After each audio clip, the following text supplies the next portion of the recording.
Sir வந்து ஒரு சின்ன ரிங் மாதிரி போட்டாரு. அவரோட ரிங் ஒண்ணு இருந்தது. அது வந்து எனக்கு குடுத்தாரு. குடுத்ததுக்கு அப்புறம் வந்து சொன்னாரு, இந்த மாரி ஸோ அப்ப வந்து சாங்ஸ் போட்டு கேட்டபோது ரொம்ப அருமையா இருந்தது. என்னோட எழுத்த விட உங்க மியூசிக் வந்து அது உயிர் குடுத்துருக்கு அப்படின்னு சொல்லி சொன்னாரு. ரொம்ப அப்ரிஷியேட் பண்ணுவேன் கலாம் சார்.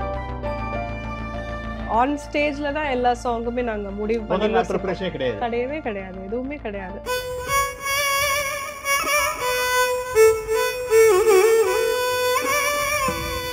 ஒரு செகண்டுக்கு அடுத்த செகண்ட் அவர் என்ன வாசிப்பார், என்ன மாறுங்கிறது தெரியாது. ஸ்பீடுமே மாறும். சிலது வந்து நார்மல் ஸ்பீட்ல வாசிச்சுட்டு திடீர்னு ஸ்பீட் ஆகும், இன்க்ரீஸ் ஆகும்.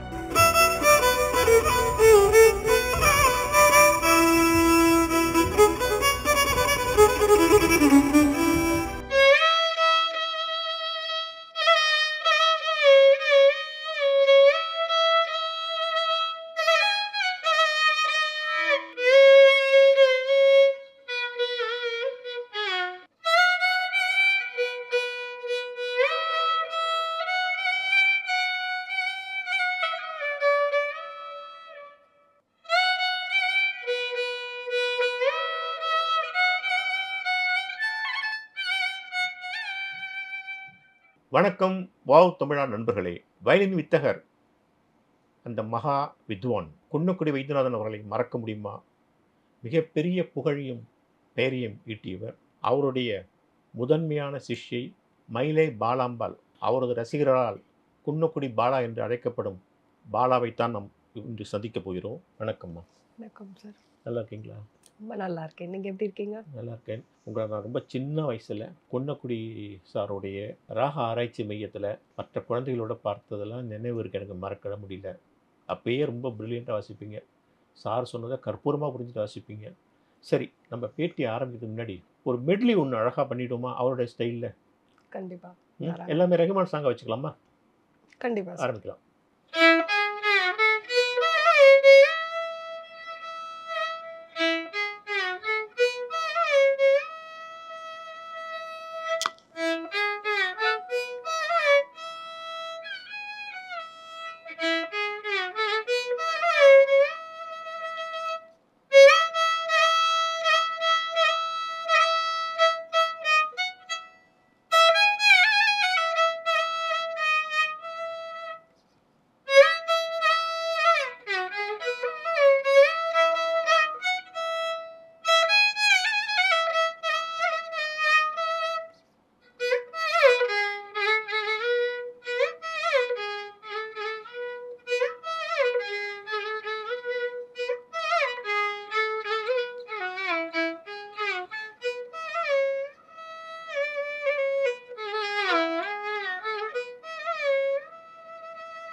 குன்னக்குடி சாரை கேட்குறாப்லேயே இருக்குது. கச்சேரிகளை தவிர நீங்கள் ரெக்கார்டிங் வாசிச்சிருக்கீங்க இல்லையா? ஆமா. நிறைய ரெக்கார்டிங்கள் ரஹ்மான் சாருக்கு வாசிச்சிருக்கீங்களா? ரஹ்மான் சாருக்கு ஒரே ஒரு ஃபிலிம் வாசிச்சிருக்கேன் என்ன நான். படம்? விண்ணை தாண்டி வருவாயா ஓ அப்படி 2010. ஸோ அது எப்படி நடந்ததுன்னா, நான் வந்து குயின் மேரிஸ்ல படிச்சுட்டு இருந்தேன். என்னோட பிஏ முடிச்சு எம்ஏ படிச்சுட்டு இருந்தேன்.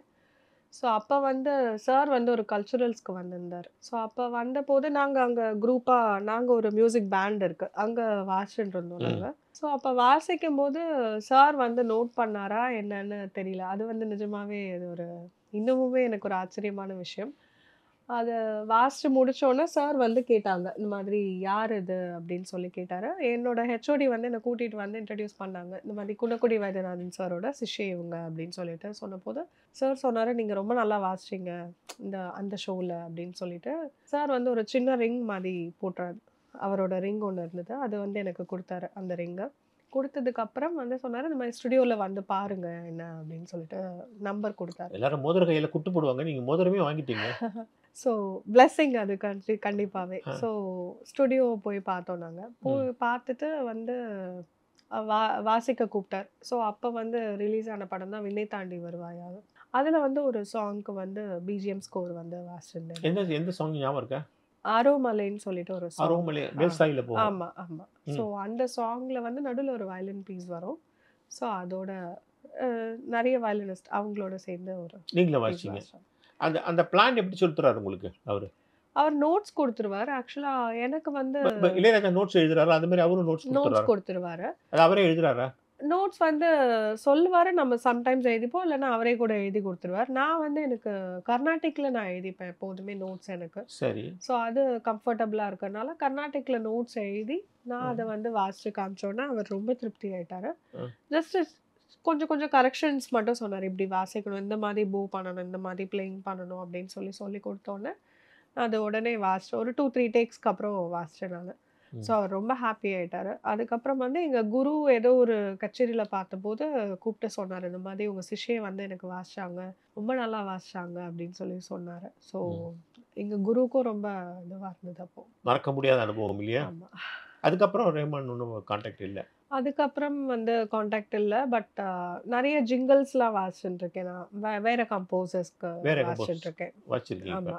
அண்ட் எங்க குருநாதர் வந்து அப்துல் கலாம் சார் வந்து ஆமா. நெறைய போயட் எழுதியிருந்தார். நெறைய போயட்ரி எழுதியிருந்தாரு. ஆமா. ம். ஸோ அந்த போயட் வந்து கம்போஸ் பண்ணி தரணும். ஒரு செட் ஆஃப் சாங்ஸ் வந்து கம்போஸ் பண்ணி தரணும்னு சொல்லி குன்னக்குடி வைத்தியநாதன் சார் கிட்ட குடுத்திருந்தார்.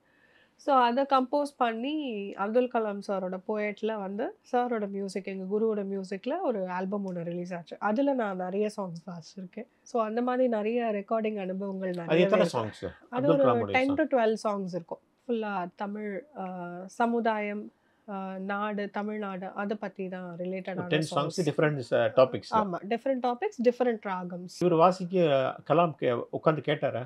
ஆ அது ரெக்கார்ட் பண்ணி அதுக்கு முன்னாடி வந்து அவர் ஆக்சுவலா பத்மஸ்ரீ விழால தான் வந்து எங்க குருவும் கலாம் சார் சூப்பரா வீணை வாசிப்பார். ம். ஸோ அந்த மாதிரி ஃப்ரெண்ட்ஷிப் ஆனது. அந்த மியூசிக்ல ஃப்ரெண்ட்ஷிப் ஆனது ஒண்ணு. பத்மஸ்ரீ முடிஞ்சு அதுக்கப்புறம் வந்து அவங்க வீட்ல வந்து டீ பார்ட்டி இருந்தது. ஸோ அப்ப நீங்களும் போனபோது போயிருந்தீங்களா? நான் அப்ப போகல. பட் ம். சார் வந்து சொன்ன விஷயம். ஸோ அப்ப போயிருந்தபோது இந்த மாதிரி எனக்கு வந்து போயட் குடுத்துருக்காங்க. இந்த மாதிரி சாங்ஸ்லாம் கம்போஸ் பண்ணணும். ஒரு 10 to 12 சாங்ஸ் வரும். அப்படின்னு சொன்னபோது, ஃபுல் ஆல்பம் ரிலீஸ் பண்ணி, அப்ப வந்து நான் மீட் பண்ணேன் கலாம் சார். ஓ! ஸோ கலாம் மீட் பண்ணீங்க. மீட் பண்ணி இந்த மாதிரி இந்த பொண்ணு வாசிச்சிருக்கா இந்த இதில அப்படின்னு சொல்லி இன்ட்ரோடியூஸ் பண்ணி, என் சிஷ்யன்னு சொல்லி இன்ட்ரோடியூஸ் பண்ணார். ஸோ அப்ப வந்து சாங்ஸ் போட்டு கேட்டபோது ரொம்ப அருமையா இருந்தது. என்னோட எழுத்த விட உங்க மியூசிக் வந்து அது உயிர் குடுத்துருக்கு அப்படின்னு சொல்லி சொன்னார். ஓஹோ! ரொம்ப அப்ரிஷியேட் பண்ணாரு கலாம் சார். கலாம் சாருக்கு மியூசிக்னா ரொம்ப பிடிக்கும். So Kunnakudi Vaidyanathan sir music இன்னும் ரொம்ப பிடிக்கும். சொல்லப்போனா அவரு யாரு மியூசிஷியன் இருந்தாலும் ఎందరో మహానుభావులు ஆமா, வாசிக்க சொல்லுவாரு. ஆமா. அவர் கலாம் சாருக்கு ரொம்ப பிடிச்சமான ஒரு பஞ்சரத்னம். கீர்த்தனை. ஸோ அதுதான் ஃபர்ஸ்ட்டு வாசிச்சு அவரு ஃப்ரெண்ட்ஷிப் ஆனது. இளையராஜா சாரோட ரெக்கார்டிங்ல நீங்க வாசிச்சது இல்லையா? இல்ல, கூப்பிட்டது இல்ல. இல்ல. இதுவரைக்கும் வாசிச்சதில்ல. இதுக்கப்புறம் வாசிக்கிற பாக்கியம் கிடைக்கும்னு நினைக்கிறேன். வாவ் தமிழால வந்ததுக்கு அப்புறம் கண்டிப்பா கிடைக்கும். தழால வந்ததுக்கப்புறம் கிடைக்கும். நிச்சயமா கிடைக்கட்டும். ஸோ நீங்க உங்களுடைய முதல் கச்சேரிங்கிறது 9 வயசுலயே ஆமா சார். இல்ல?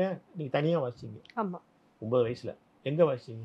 மந்தவெளியில ஒரு கோவில்ல வாசிச்சேன். ஃபர்ஸ்ட்டு கோவில்ல தான் பிள்ளையார் கோவில்ல தான் ஸ்டார்ட் பண்ணது. எப்போதுமே நம்ம எது ஆரம்பிச்சாலுமே ஒரு பிள்ளையார் சுழியோட ஸ்டார்ட் பண்ற ஆமா, மாதிரி ஆமா. ஃபர்ஸ்ட்டு பிள்ளையார் கோவில்ல ஆரம்பிச்சேன். ஒரு 1 ஹவர் கான்சர்ட். வாசிச்சதுக்கு அப்புறம் கொஞ்சம் கொஞ்சமா அந்த கோவில், குட்டி கோவில்கள் அந்த மாதிரி தான் அந்த ஆரம்பம். மாதிரி ஸ்டார்ட் பண்ணது. குன்னக்குடி சார்ட்ட நீங்க எத்தனை வருஷம் கத்துக்கிட்டீங்க? அவர்கிட்ட ஒரு 20 இயர்ஸ், மோர் தென் 20 20 இயர்ஸ். இயர்ஸ். அவர் கடைசி காலம் வரை. ஆமா, ஆனா உங்க அரங்கேற்றம் வந்து அவரோட சேர்ந்து அரங்கேற்றம் இல்லையா? ஆமா, ஜெயலலிதா முன்னிலையில இல்ல? ஆமா. நினைவு இருக்கு எனக்கு. எங்க நடந்தது? நாரத சபாவிலயா? நாரதகான சபால 2005 ஆகஸ்ட் 1ஆம் தேதி ம். ஆ, முதலமைச்சர் புரட்சி தலைவி அம்மா அவர்கள் தலைமையில தான் எங்களோட அரங்கேற்றம் நடந்தது நாரதகான சபால. ஸோ நிறைய அவங்களோட அமைச்சர்கள் அண்ட் பெரிய பெரிய மியூசிஷியன்ஸ், பப்ளிக் ஆடியன்ஸ் எல்லாரும் முன்னிலையில் எங்களோட அரங்கேற்றம் மிக பிரம்மாண்டமா நடந்தது. ம். சார் கூட உட்காந்து நாங்கள் எல்லாருமே சீனியர் ஸ்டூடெண்ட்ஸ் எல்லாரும் சேர்ந்து சார் கூட உட்காந்து வாசிச்சு, அதுக்கப்புறம் வந்து அம்மா அவர்கள் வந்து எங்களை பாராட்டி பேசி மறுநாள் வந்து தினத்தந்தியோட கவர் பேஜில் எங்களோட இது ஃபோட்டோவோட வந்தது. ம். ஸோ நிஜமாவே அது லைஃப்பில் அன்னைக்கு ஜெயலலிதா அவர்கள் வந்து எல்லாத்தையும் கேட்டாங்களா?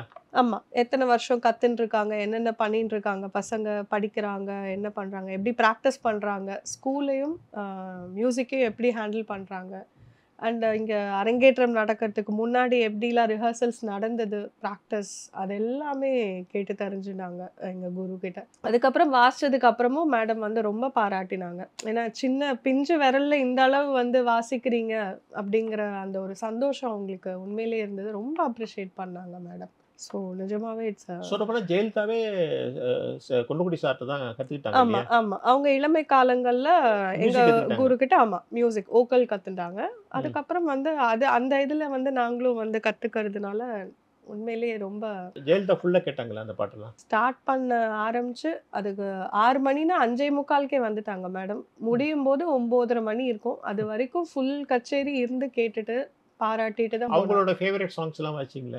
அவங்களோட ஃபேவரட் சாங் வந்து நகுமோ மூகானலேனி சரி. பேரி ராகத்தில் சரி. தியாகராஜ சுவாமியோட கம்போசிஷன். அப்புறம் சினிமா பாட்டு சினிமா பாட்டு கிடையாது, அன்னைக்கு. ஃபுல்லா கர்நாடிக் தான். ஸோ அவங்களோட ஃபேவரட் சாங் நாங்க இல்ல வாசிச்சோம். அவங்க சினிமால அவங்க பாடின ஒரு பாட்டு கூட வாசிப்பாரு, அதனால கேட்டேன். அன்னைக்கு சபாங்கிறதுனால ஃபுல்லாவே கர்நாடிக் கான்செர்ட். ஸோ அதுக்கப்புறம் நீங்க தொடர்ந்து குன்னக்குடி சாரோட தான் ஆமா. நிறைய வாசிச்சிருக்கீங்க இல்லையா? அந்த கச்சேரிக்கு அப்புறம் வந்து எங்க குரு கூட கூடவே உட்கார்ந்து வாசிக்கிற பாக்கியம் கிடைச்சதுன்னே சொல்லலாம். நிறைய கச்சேரிகள் அவரோட சேர்ந்து வாசிச்சுட்டு இருந்தேன். ம். அந்த ஸ்டேஜ் வந்து கச்சேரிங்கிறத விட எங்களுக்கு லேர்னிங் ப்ராசஸாக தான் இருந்தது. சார் வந்து வாசிப்பாரு, அதை நாங்கள் வாங்கி திரும்பி வாசிக்கிறோமா இல்லையான்னு அது ஒரு டெஸ்ட் மாதிரி இருக்கும். ஸோ நிஜமாவே அது ஒரு லேர்னிங் ப்ராசஸ் நிறைய இருந்தது கச்சேரியில். ம். ஸோ நிறைய இடங்கள் போயிருக்கோம், நிறைய கச்சேரிகள் வாசிச்சிருக்கோம். ஆன் ஸ்டேஜில் தான் எல்லா சாங்குமே நாங்கள் முடிவு பண்ணி முதல்ல வாசிப்போம். ப்ரிப்பரேஷனே கிடையாது. கிடையவே கிடையாது, எதுவுமே கிடையாது. அதாவது கிளாஸஸ் எடுக்கிறது தனி, பட் அந்த கிளாஸ்ல எடுக்கிற கீர்த்தனைகள் எதுவுமே கச்சேரியில வாசிப்போம்னு சொல்ல முடியாது. 1, 2 பாட்டு வாசிப்போம், தெரியாத பாடல்கள் தான் நிறைய இருக்கும். ஸோ அந்த டைம்ல தான் நம்ம லேர்ன் பண்ணி கத்துக்கிற மாதிரி இருக்கும். உடனே கப்புன்னு பிடிச்சிட்டு வாசிக்கிற மாதிரி இருக்கும். ஸோ அது வந்து நிஜமாவே ஒரு சேலஞ்சாக தான் இருக்கும் எங்களுக்கெல்லாம். பட் அவர் வந்து ஒரு தடவை வாசிச்சாலும் 2 தடவை வாசிச்சாலும் தப்பாக வாசிச்சாலும் திருப்பியும் அது வாசிச்சு சொல்லி தருவார் அந்த ஆன் ஸ்டேஜில். அந்த ம். மாதிரி ஒரு குரு வந்து பண்ணுறதுங்கிறது நிஜமாவே அது எங்களுக்கு பிளெஸ்ஸிங் அது. ஸோ அந்த டைமில் வாசிச்சு உடனே அது நம்ம வாசிக்கிறோமா இல்லையான்னு செக் பண்ணி அதை திருப்பி வாசிக்க வச்சு அதுக்கு ஒரு கிளாப்ஸ் வாங்க வச்சிருவார். அவரை விட எங்களுக்கு கிளாப்ஸ் நிறைய வரணுங்கிற அந்த ஒரு அவர் சந்தோஷம் இருக்கும் நிறையவே. வெளியூர் இப்போ பெங்களூரு, ஹைதராபாத்துக்குலாம் போறாருல, ஆமா, அங்க போனாங்கன்னா லேட்டஸ்ட் ஹிட் ஒன்று இருக்கும். ஆமா. அது எப்படி அவ்வளவு வேகமா புடிச்சிட்டு வாசிக்கிறாரு? அந்த மந்த்ல ரிலீஸ் ஆன படம், இப்போ ஃபார் எக்ஸாம்பிள் கர்நாடகா, ஆந்திரான்னு போனோம்னா, அந்த மந்த்ல ரிலீஸ் ஆன படத்தோட கேசட்டோ, சிடியோ இருக்கும். நாங்க எப்போதுமே கச்சேரி போம்போது டேப் ரெக்கார்டர் எடுத்துன்னு போயிடுவோம். சரி. ஸோ ரூம்ல அந்த பாட்டு போட்டு கேட்டு, அதுக்கு நொட்டேஷன் எழுத சொல்வாரு. நான் எழுதுவேன், இல்லைன்னா அவரே எழுதுவார், சாரே எழுதுவார். ம். எழுதி 2 பேரும் சும்மா ரூம்ல டிஸ்கஸ் ரஃபா. பண்ணி ரஃபா டிஸ்கஸ் பண்ணிட்டு ஆன் ஸ்டேஜ்ல அப்படியே ஃபர்ஸ்ட் டைம் வாசிச்சு முடிச்சிருவோம். ஸோ அதுக்கு பயங்கரமான ஒரு வரவேற்பு கண்டிப்பா இருக்கும் அந்த நான் ஆடியன்ஸ் பார்த்துருக்கேன். கிட்டேருந்து. அவர் வந்து கூட்டம் கொஞ்சம் லேசா டிஸ்டர்ப் ஆகும்போது கரெக்டா அந்த பாட்டு விடுவாரு. ஆமா. ஸோ லேட்டஸ்ட் ஹிட் எப்படி இருக்கோ அந்த அந்த இடத்துக்கு தகுந்த மாதிரி நாங்க வாசிப்போம். ஸோ அது பயங்கர ஆடியன்ஸ்க்கு போய் ரீச் ஆகும். கர்நாடகாவில் ராஜ்குமாரோட ஃபேன்ஸ் அத்தனை பேர் இவர் ரசிப்பாங்க. ஆமா. சாமி சாமிம்பாங்க. இன்னும் ஹிட் ஆயிடும். இவர் வாசிச்சதுக்கு அப்புறம் அது இன்னும் ஹிட் ஆயிடும். நிறைய அங்க சேனல்ஸ்ல நிறைய போடுவாங்க. யூடியூப்ஸ்ல அப்ப யூடியூப்ஸ் கிடையாது. சேனல்ஸ் நிறைய இருக்கும். நியூஸ்லலாம் வரும். ஸோ இந்த மாதிரி குன்னக்குடி வைத்தியநாதன் அவர்கள் இந்த பாட்டு இன்னைக்கு இந்த கச்சேரியில் வாசிச்சார் அப்படின்னு சொல்லி நிறைய நியூஸ் பேப்பர்ஸ், டிவி அந்த மாதிரி நிறைய பப்ளிஷ் ஆகும். அவர் வந்து அங்க ஆன் த ஸ்பாட் கற்பனை நிறைய உண்டு அவர்கிட்ட. அதெல்லாம் ஆமா. அவரோட சேர்ந்து வாசிக்கிறது கஷ்டமாச்சு. அவர் என்ன மைண்ட்ல இருக்காருங்கிறத கண்டுபிடிக்கிறது. ஒரு செகண்டுக்கு அடுத்த செகண்ட் அவர் என்ன வாசிப்பார், என்ன மாறுங்கிறது தெரியாது. ஸ்பீடுமே மாறும். ஆ சிலது வந்து நார்மல் ஸ்பீட்ல வாசிச்சுட்டு இருப்பார். திடீர்னு ஸ்பீட் ஆகும், இன்க்ரீஸ் ஆகும். அது நம்ம போய் புடிக்கணும். அது எப்படி சொல்றது? ஆஞ்சநேயர் வந்து அந்த சூரியன போய் புடிச்சா மாரி நம்ம போய் புடிக்கணும். அவர போய் புடிச்சு அவரோட ஸ்பீடுக்கு நான் போய் உட்காரணும். அதுவரைக்கும் அவரும் விடமாட்டார். நான் வாசிக்க வைக்கிற வரைக்கும் என்ன அவரு விடமாட்டார். அந்த ஸ்பீட அப்படியே மெயின்டெயின் பண்ணிட்டு வாசிச்சுட்டு இருப்பார். மேடையில சின்ன சொதப்பல்லாம் வந்தா எரிச்சல் ஆயிடுவாரா? அவர் இதுவரைக்கும் எங்கள திட்டினதே கிடையாது. ஒரு குருவா வந்து என்னைக்குமே தட்டி குடுத்து தான் வாசிக்க வச்சிருக்கார். நாங்க வாசிச்சு சந்தோஷப்படுவாரே தவிர, திட்டினதும் கிடையாது, கோவப்பட்டதும் கிடையாது. ஆன் ஸ்டேஜ்லயும் சரி, கிளாஸஸ்லயும் சரி. எப்படி இன்னும் கொஞ்சம் அழகுபடுத்தி வாசிக்கலாம், எப்படி ஈஸியா வாசிக்கலாம், ஈசியஸ்ட் வே அந்த மாதிரி சொல்லி தருவார். அவரு இளையராஜாவோட சாங்ஸ்லாம் ரொம்ப அருமையா வாசிப்பாரு. ஆமா, இளையராஜாவோட மெலடிஸ்லாம். ஆமா. சுந்தரி கண்ணால் ஒரு செய்தி இருக்கணும். அந்த பாட்டு கொஞ்சம் வாசிங்களேன்.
உங்க ப்ரோகிராமுக்கு இளையராஜாலாம் வந்திருக்காரா? வெட்டிங் ரிசப்ஷன்ஸ்ல குருவோட வாசிக்கும்போது பெரிய வீட்டு ஃபங்ஷன் இருக்கும். அந்த ம். கல்யாண கச்சேரிகள்ல இளையராஜா சார், ரஹ்மான் சார், பெரிய பெரிய மியூசிஷியன்ஸ் அண்ட் சித்ரா அம்மா, மனோ சார், எஸ்பிபி சார் அந்த மாதிரி பெரிய ஆர்டிஸ்ட் எல்லாமே வந்திருக்காங்க.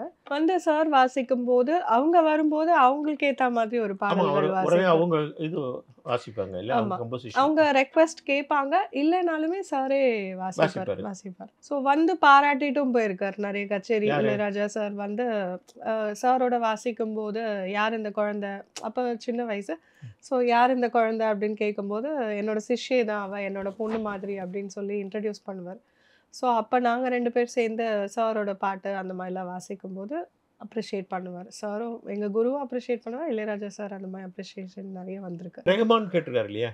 ரஹ்மான் சாரும் கேட்டிருக்காங்க. அந்த மாதிரி அதான் அந்த மாதிரி வெட்டிங் ரிசப்ஷன்ஸ்ல நெறைய கேட்டிருக்கோங்க. ரெஹ்மான் கேட்டிருக்காரா? எனக்கு இத வாசிங்க அப்படின்ட்டு. ஆஹா அவர் கேட்டதில்ல. பட் அவர் வரும்போது இவர் வந்து ரஹ்மான் சார் கம்போசிஷன்லேருந்து ஒரு சாங் எடுத்து வாசிப்பார். ஸோ அந்த மாதிரி நெறைய கச்சேரிகள் நடந்திருக்கு.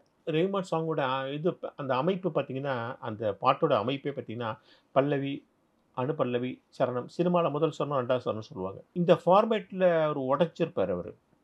ரெஹ்மான் சாங் எங்கேயோ ஆரம்பிச்சு எங்கேயோ போவாரு. திரும்பி அனுபல்லவியில ஒரு லைன புடிச்சா, அந்த அந்த லைனே திருப்பி பல்லவியா கொண்டு வருவாரு. இந்த மாரி நெறைய சேஞ்சஸ் உண்டு. அந்த மாரி நெறைய மேல்சாயி பாட்டுகள் உண்டு. அது ரொம்ப கஷ்டம் இல்லையா கொஞ்சம் வாசிக்கிறது? அந்த பாட்டு கேட்கணும். நெறைய பாட்டு கேட்க கேட்க தான் வாசிக்க முடியும் அப்படின்னு சொல்லுவாரு எங்க குரு. ஸோ வாசிக்க முன்னாடி அந்த பாட்டு என்ன மாதிரி ராகத்துல அமைஞ்சிருக்கு, எப்படி போறது, நெறைய கேட்க கேட்க தான் வாசிக்க முடியும். நொட்டேஷன் எழுத முடியும் ம். அப்படின்னு சொல்லுவார். ஸோ நெறைய கேட்போம் நாங்க பாட்டு. ஏதாவது சினிமா பாட்டு புதுசா வாசிக்கிறோம் அப்படின்னா, கிட்டத்தட்ட ஒரு 100 தடவையாவது போட்டு போட்டு கேட்டா தான் எங்களுக்கு அது மைண்ட்ல வந்துச்சுன்னா கையில வந்துரும் அப்படிம்பாரு. ஸோ மண்டே தலையில ரெஜிஸ்டர் ஆகும். ஸோ ரெஜிஸ்டர் ஆனால் தான் நம்ம கையில் வாசிக்க முடியும், ஸ்வரமாக அது கையில் வரும் அப்படின்பார். ஸோ நொட்டேஷன் எழுதினாலும் சரி வாசிச்சாலும் சரி அது நிறைய கேட்கணும், கேட்டால் தான் வாசிக்க முடியும். ஆக்சுவலா அவர் வந்து ஆரம்பத்துல ரொம்ப சாஸ்திரியமா தான் வாசிச்சிருந்தாரு. ஆமாம் இன்னைக்கு தான் அரிய குடிக்கெல்லாம் அவர் வாசிச்சிருக்காரு. ஆமாம். அதுக்கப்புறம் எப்போ மாத்தினார் இந்த ஸ்டைல? சென்னை வந்ததுக்கு அப்புறம் முன்னாடி இருந்த பெரியவாள்லாம் வந்து நீ சாஸ்திரியமா மட்டும் இல்லாம கொஞ்சம் அப்பயே வந்து சொல்லியிருக்காங்க, இந்த கால தலைமுறைக்கு ஏத்த மாதிரி நீ கொஞ்சம் அந்த போயிங் அந்த இதெல்லாம் மாத்துன்னு சொல்லி டியூனிங்லேருந்து எல்லாமே அவரோட நியூ ஸ்டைல் ஓன் கிரியேட்டிவிட்டிக்கு மாற்றி அதை வந்து சினிமாவில் ஃபஸ்ட்டு வாராஜாவா படத்தில் தான் அவர் ஃபஸ்ட்டு இன்ட்ரடியூஸ் ஆனது மியூசிக். ஸோ அப்படியே சினிமாவில் வந்ததுக்கப்புறம் வந்து சினிமா கர்நாடிக்னு 2 ஜானராக பிரிச்சுட்டு கச்சேரி வாசிக்க ஆரம்பிச்சிட்டார். சபா அப்படின்னா ஃபுல் கர்நாடிக், காமன் ஆடியன்ஸ்க்கு ஏற்ற மாதிரி பப்ளிக் கான்சர்ட்ஸ் வெட்டிங் கான்சர்ட்ஸ் அந்த மாதிரி வாசிக்கும் போது ரெண்டும் கலந்து வாசிப்பார். வெட்டிங் கான்சர்ட்டில் வாசித்தாலுமே கர்நாடிக் வாசிக்கிறது வந்து எல்லாருக்கும் தெரிஞ்ச மாதிரியான கீர்த்தனைகள் தான் இருக்கும், செலக்டிவான கீர்த்தனைகள், எல்லாருக்கும் தெரியும் அந்த சாங், அந்த மாதிரி தான் இருக்கும். ஸோ அப்படி தான் மாற்றினது அவரோட சேஞ்ச் ஓவர். நீங்கள் இப்போ தனியாக வந்து நிறைய வெட்டிங் கான்சர்ட்ஸ் நிறைய வாசிக்கிறீங்க. நீங்க போனா எல்லாருமே அவருடைய அந்த சாங்ஸ் தான் கேட்பாங்களா? அவர் எப்போ ரெகுலரா வாசிக்கிறாங்களா அதான் கேட்பாங்களா? ஆமா, அதுவும் கேட்பாங்க. அது நெறையவே இருக்கும். அதை தவிர இப்போ லேட்டஸ்ட் ஹிட்ஸ் கேட்பாங்க. அதே மாதிரி Ilaiyaraaja sir, MSV sir, Rahman sir and இப்போ இருக்கிற அனிருத் சார் எல்லாருமே இப்போ இருக்கிற ட்ரெண்டிங்ல இருக்கிற சாங்ஸ் வரைக்கும் எல்லாமே கேட்பாங்க. அப்படியா? அனிருத் சாங் எது கேட்குறாங்க? பேட்டை அந்த மாதிரி ஃபிலிம் நிறைய இப்போ ரஜினி சார் ஃபிலிம்ஸ்லேருந்து நிறைய கேட்பாங்க. ஸோ அந்த மாதிரி இருக்கும். அண்ட் ரஹ்மான் சார் அந்த மாதிரி அனிருத் சாங் ஒன்று வாசிக்கல கேட்போம். ரஜினி சார் நடித்த பேட்டை படத்துலேருந்து மரணமா சாங் பார்க்கலாம்.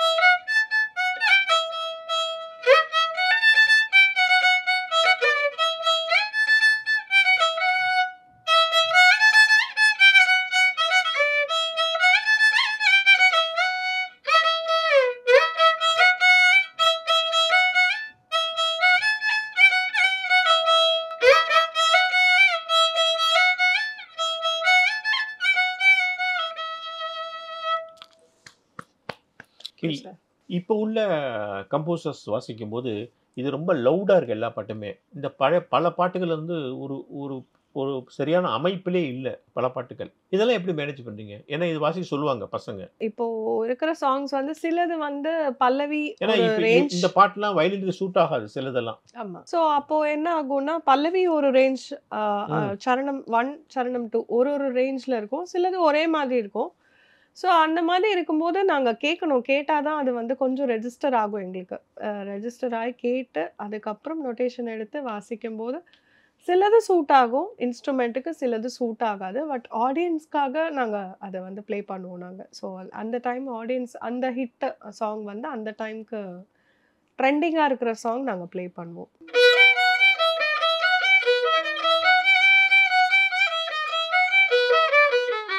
இப்ப போ எடுக்காம வாசிக்கிறேன்.